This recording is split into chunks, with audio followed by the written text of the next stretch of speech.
So this is the wall that I'm building the storage rack for. It's going to go from here all the way over here-ish. It's 12 feet long.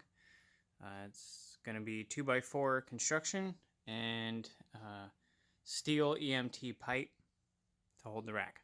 So one thing is I don't want to remove the fire blocking here. So I've measured from here up to the top sill to get that distance. And the shortest distance on the wall here minus that one is 44 inches. So I'm going to relocate that one down lower, probably down there.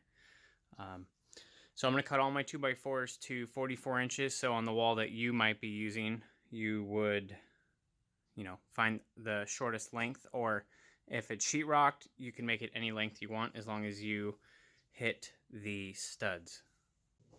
All right, so I wanted to make all of the holes have a taper in them so that when I put the pipe in, the pipe, the hole's never going to be exactly perfect with the pipe, and the pipe's going to want to move down a little bit. So I put this shim underneath the board like this to overcompensate. So what that did is it obviously lifted this side on the left up so that it made the hole an exaggerated diagonal this way. So what that does is it makes the pipe stick out in this direction so that when I put this vertical like this up on the wall,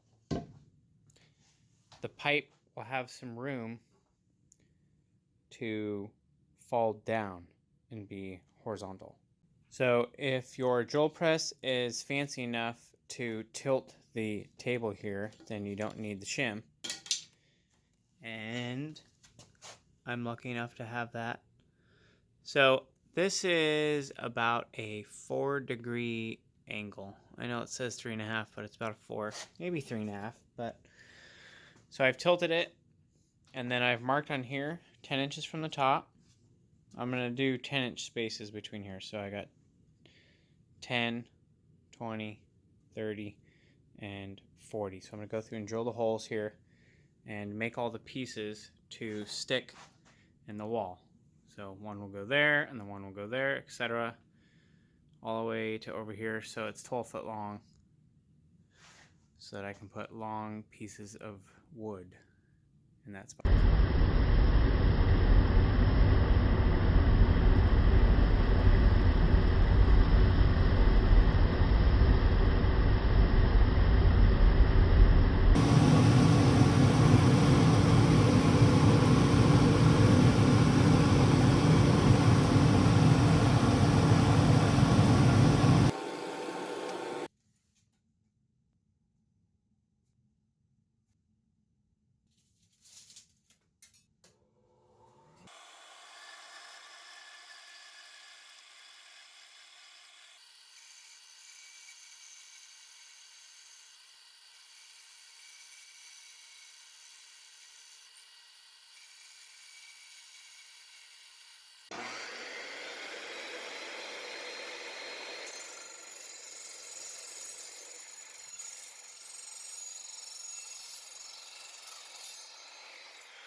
Okay, so I just screwed that one to the other 2x4, and then I've cut a 3/4 inch piece of EMT.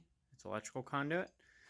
It's 15 inches long. It goes into the 2x4 3 inches, and it has a little bit of play in there, which is okay because I accounted for that. I wanted this to be able to slide in and out of that hole easily, so I can either take these out or adjust them as needed. And then since I cut it at an angle, this sits horizontal now.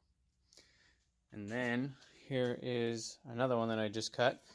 So I actually messed up the holes on the back here, but I've corrected them on the front, and they're offset, so it doesn't really matter.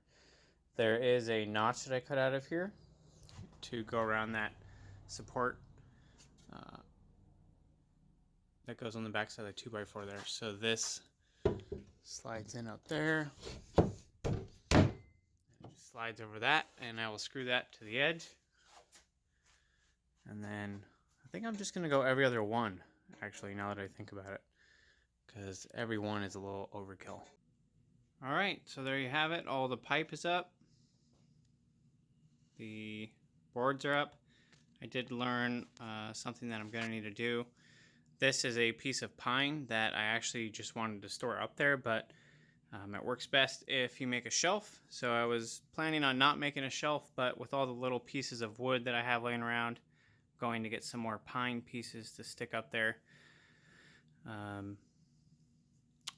Couple things I learned. Apparently the wall is not level, so these three here are nice and in line and they are horizontal, but these two over here, as you can see, I had to stick a shim in that piece. So what I plan on doing to fix that is I'm going to cut a little bit off the top of that one and lift this whole board up along with the one over here on the right up until it is in line with the other ones.